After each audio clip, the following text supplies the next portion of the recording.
안녕하세요. 구독자 여러분 반갑습니다. 주식톡입니다. 두산중업 어제 하락폭을 만회하면서 좋은 점도 있었지만 한편으로 아쉬움도 존재했던 하루였던 것 같습니다.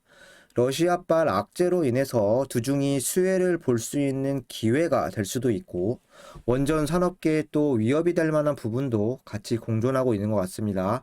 그러면 영상은 이 부분에 대해서 체크를 해보고 다음 주 흐름도 살펴보도록 할게요. 구독과 좋아요는 큰 힘이 됩니다. 소통하는 방송인 만큼 궁금한 점 있다면 댓글 달아주시면 되겠습니다. 주식톡 유튜브를 보시면 아시겠지만 두산중업이라는 종목 작년부터 꾸준하게 리뷰를 드리고 있고 지난 7월부터는 텔레그램 무료방도 이렇게 운영 중에 있습니다. 여기 보시면 메신저를 통해서 매일매일 두산중업에 대한 이런 이슈라던가 브리핑 말씀을 드리고 있고 실시간 시장 분석 그리고 종목 소개도 같이 드리고 있습니다. 1월달 낙폭에 이어서 2월달 시장도 상당히 변동성이 큰 흐름인데요. 오늘 하루만 보더라도 수급의 이동과 강세 테마에 대한 이런 수급 집중 현상이 많이 보였습니다. 최근 러시아의 우크라이나 침공으로 주시장 및 위험자산 시장이 요동치는 모습도 있었고 변동성이 매우 커서 매수 타점 잡기가 난해할 수 있습니다. 무료방 참여만 하시면 시장 흐름 있는데도 도움을 드릴 수 있고 수익도 같이 챙겨갈 수 있습니다. 유안타 증권사로만 사용하면 조건 없이 무료로 도와드리고 있고 서브 계좌는 유안타로 개설하셔서 좋은 인연 만들어 갔으면 좋겠습니다. 참여 원하시는 분들은 아래 번호로 문의 주시면 되겠습니다. 그럼 구독, 좋아요 눌러주셨으면 영상 시작을 해볼게요. 단연 주시장은 러시아가 우크라이나를 이제 침공했다는 이런 부분이 가장 중요한 맹점이죠. 어제부터 전쟁이 시작이 되었고 우리 시장은 어제 이렇게 급하게 흘러내렸는데요. 다행히 간밤에 미국이 러시아에 대한 제재안이 발표가 되면서 상승 전환했던 부분이 국내 시장에도 좀 긍정적으로 작용한 것 같습니다.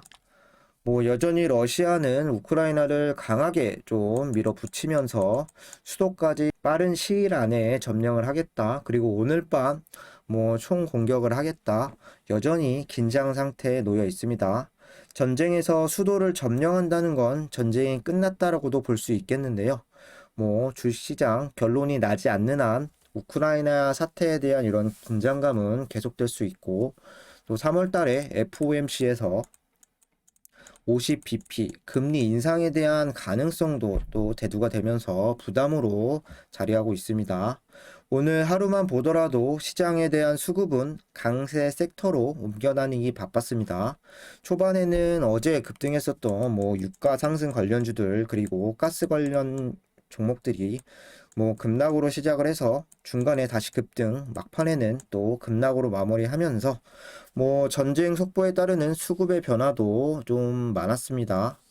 오늘 외인들은 코스닥에서 매수세를 이렇게 확대하고 기관들까지 좀 받쳐주면서 3% 가까운 이런 상승세를 이끌었고 코스피 같은 경우는 외인들이 1200억 정도 매도를 하면서 상대적으로 반동폭이 좀 적었다라고 할 수가 있겠습니다. 아무쪼록 우크라이나 사태와 관련해서 주말까지 좀 좋은 방향으로 좀 마무리가 되는 부분 기다려 보도록 하겠습니다. 여기 보시면 원전 테마 주들 상당히 좋은 흐름으로 마무리가 되었는데요. 두산중업이 오늘 고점 7% 부근까지 좀 올랐다가 4.4%로 좀 마무리된 건 아쉬울 순 있지만 시총 대비 다른 종목들과 비교했을 때도 부족함이 없는 마감이라고 생각을 합니다. 두산그룹주로 묶여서 두산이 오늘 10% 가까이 이제 급등하면서 두중을 끌어줬다라고 볼 수도 있고 그리고 유스케일 파워가 이제 미국 SMR 시장에서 좀 확대를 한다라는 부분이 또 두산중공업에게는 또 좋은 영향으로 미쳤을 겁니다. 하지만 오늘 상승했던 이유는 따로 찾아볼 수가 있는데요. 러시아발 고유가 상승 이슈로 인해서 원유와 천연가스 가격이 급등을 했죠.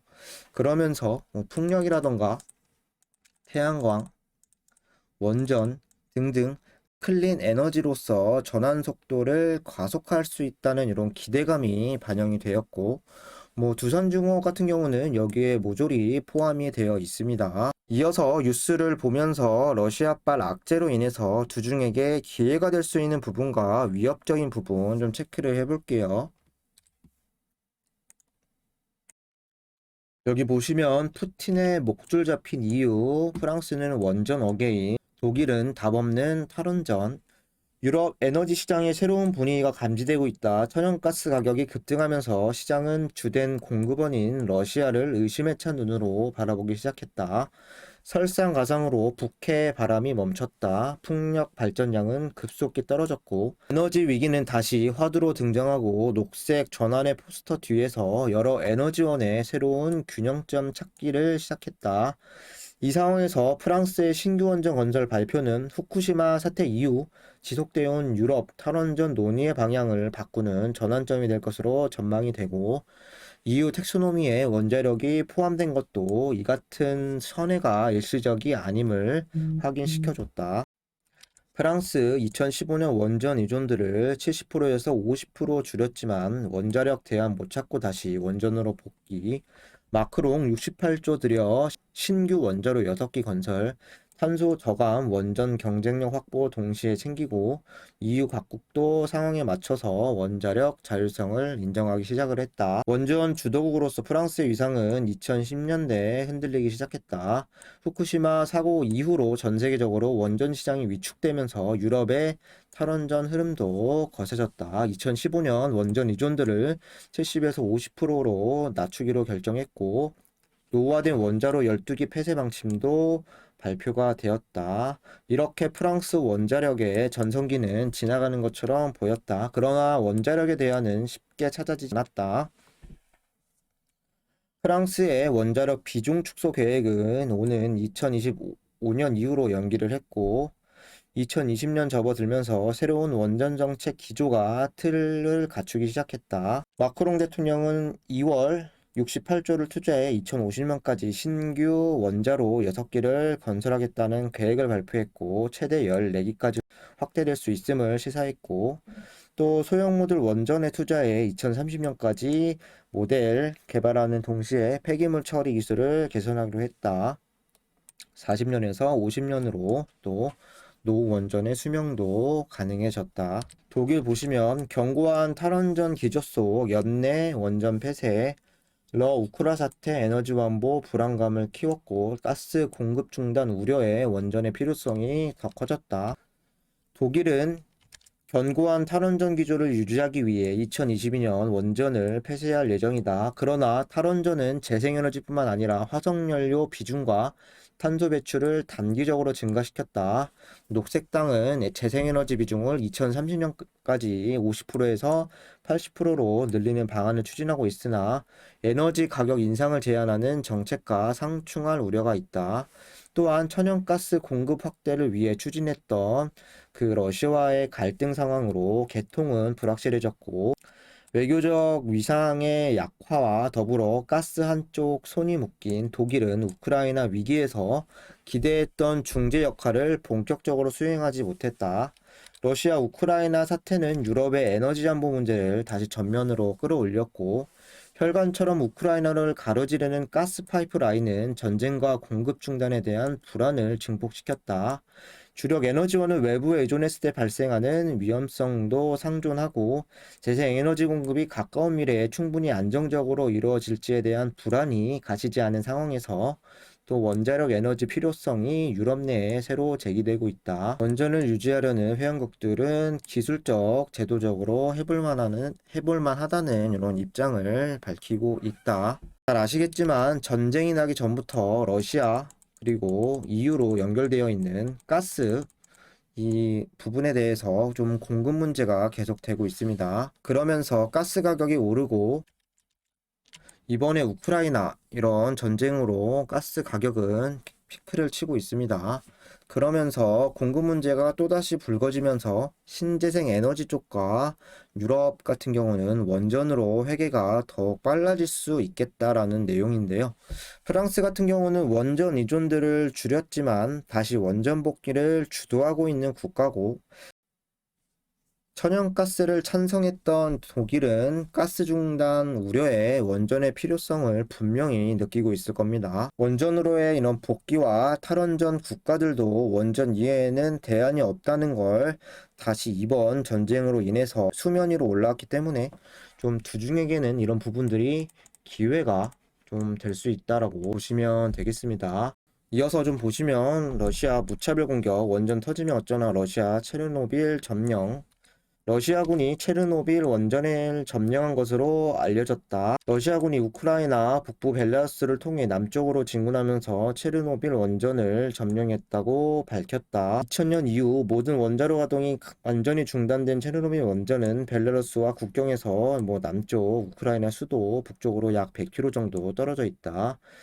1986년 폭발 사고가 일어난 체르노빌 원전은 반경 30km 지역에 지금까지도 일반인의 출입이 통제되는 소개 구역으로 지정돼 특별 관리가 되고 있다. 만일 러시아가 무차별 공격으로 체르노빌 원전이 폭발하게 되면 상황은 달라질 수 있습니다. 2000년 이후에 모든 원자로가 중단이 되어 있긴 하지만 원전을 반대하는 입장에서 가장 중점적으로 주장하는 부분도 또 안정성을 빼놓을 수 없겠죠. 전 세계적으로 좀 탈원전을 가속화시킨 그리고 원전을 좀 침체시켰던 상징적인 이유, 일본 후쿠시마 사건도 있지만 더 앞으로 가면 체르노빌 원전 요 부분도 빼놓을 수 없겠죠. 만일 이번 침공으로 체르노빌 안정성에 대한 문제가 위협이 된다면 심각한 에너지 안보에 또 이런 위협이 될 수 있을 것 같고 원전 산업업계도 타격이 될 수 있습니다. 개인적으로 러시아도 원전을 운영하고 있고 강대국 중 하나이기 때문에 이런 위험성은 당연히 인지하고 있을 것이고 원전 폭파까지는 안 갈 확률이 높긴 한데 어쨌든 현재 원전이 다시 힘을 받고 있는 이 기회에 이 체르노빌이 만약에 문제가 생긴다라고 한다면 위협도 같이 도사리고 있다 이렇게 저는 생각을 합니다. 이어서 수급도 체크를 해볼 건데요. 외인이 오늘 7만 주가량 순매수, 그리고 개인이 16만 주 순매수, 기관이 23만 주 순매도, 그리고 프로그램이 4만 주가량 이탈이 되었습니다. 연속적인 기관 전체 매수세가 최근 들어서 또 이렇게 제동이 걸리는 흐름입니다. 금융투자 이외에 또 사모펀드가 꾸준하게 이렇게 이탈이 되고 있는데 사실 기간 상세로 보면 사모펀드의 중요성은 그렇게 크다라고 볼 수는 없는데 최근 한 달치를 본다면 또 매수세에 비해서 매도세가 상당히 많습니다. 다행인 부분은 연기금을 필두로 해서 이렇게 보험과 투신 2월 중순부터는 꾸준하게 매수세를 보여주고 있고 그리고 기타 법인도 힘을 내주면서 얼추 주가는 방어가 되고 있는 상황이다 이렇게 좀 볼 수가 있겠죠. 어쨌든 금융투자 이외에 또 골칫거리로 사모펀드가 좀 부상을 하고 있다 체크해 주시면 되겠습니다. 공매도 보시면 최근 5%대로 공매 비율이 상당히 이상적으로 모습을 보여주고 있습니다. 공매 수량도 50만 주 이하로 좀 적어지고 대차 거래도 좀 줄어들고 있습니다. 잔고 수량과 잔고 금액도 또 꾸준하게 좀 줄어드는 부분 긍정적으로 보실 수 있고 대차 상환율도 꾸준하게 2월 들어와서는 이렇게 되고 있습니다. 이렇게 공매 비율도 최근에 조금 줄어들고 있고 대차도 좀 줄어들고 있기 때문에 이전 2달 동안 또 볼 수 없었던 5% 이상의 이런 상승세 이런 부분들도 좀 자주 보여지고 있습니다. 일주일 후면 또 물량 상장일인데 그 전으로 공매도 어떤 움직임을 보여줄지 또 주가 행방에 중요할 수 있을 것 같습니다. 마지막으로 차트 좀 볼게요. 오늘 주가는 4.4% 상승해서 18,900원으로 마감이 되었습니다. 최근에 이렇게 바닥을 다지고 V자 반등에 좀 성공을 하면서 확실히 상승세로 올라탄 그림이죠. 이번 주 들어서 잠시 횡보하는 흐름도 있었고 어제 조정도 있었지만 이 박스권을 잘 지켜내면서 오늘도 좋은 그림을 만들어갈 수 있었습니다. 기술적으로 좀 아쉬운 부분은 여기 61선과 241선 터치 이후에 종가는 19,000원을 유지하지 못했는데요. 단기 저항 구간이었던 19,100원에서 150원, 돌파는 했으나 윗꼬리를 길게 달아 주었습니다. 3월 4일 물량 상장을 기다리고 있기 때문에 지금과 같이 좋은 흐름에서 2만 원은 한번 찍고 이렇게 좀 내려오더라도 근처까지 흐름을 보이는 게 좀 중요할 수 있겠습니다. 2만 원까지 간다는 건 또 그만큼 거래량도 실린다는 이야기가 될 수 있고, 또 계속해서 시도를 해줘야 또 이후에 또 무난하게 2만 원 이상 돌파를 할 수 있을 것 같습니다. 긍정적인 부분, 단기 이평선, 또 51선, 21선을 뚫고 이제는 거의 61선까지 이렇게 근접을 했고, 좀 정배열이 되어가는 시점이죠. 거기에 거래량도 오늘 830만까지 나오면서 조금씩 또 양봉의 거래량이 살려 나가고 있다라는 부분이죠. 이제 신규 물량 이후에 소화하는 기간 큰 이탈만 없다면 상승 흐름을 그 이후에 좀 타지 않을까 예상을 하고 있습니다. 조금 더 길게 봐서 21,500원 돌파 이후에 좀 안착만 해줄 수 있다면 23,000원 그리고 25,000원 이런 저항까지도 확인해 볼 수 있을 것 같습니다. 시간은 좀 걸리겠지만 차근차근 목표한 대로 기대감 살려나가시면 좋을 것 같습니다. 이상으로 영상 마무리하도록 하겠습니다. 구독과 좋아요 한 번씩 부탁드리고, 주중 실시간으로 대응받고 싶으신 분들, 어려운 시장 같이 이겨내고 싶으신 분들은 유한타증권사만 사용하면 모든 게 무료라고 말씀을 드렸습니다. 영상 초반이나 댓글에 나와 있는 번호로 언제든 문의 주시면 되겠습니다. 감사합니다.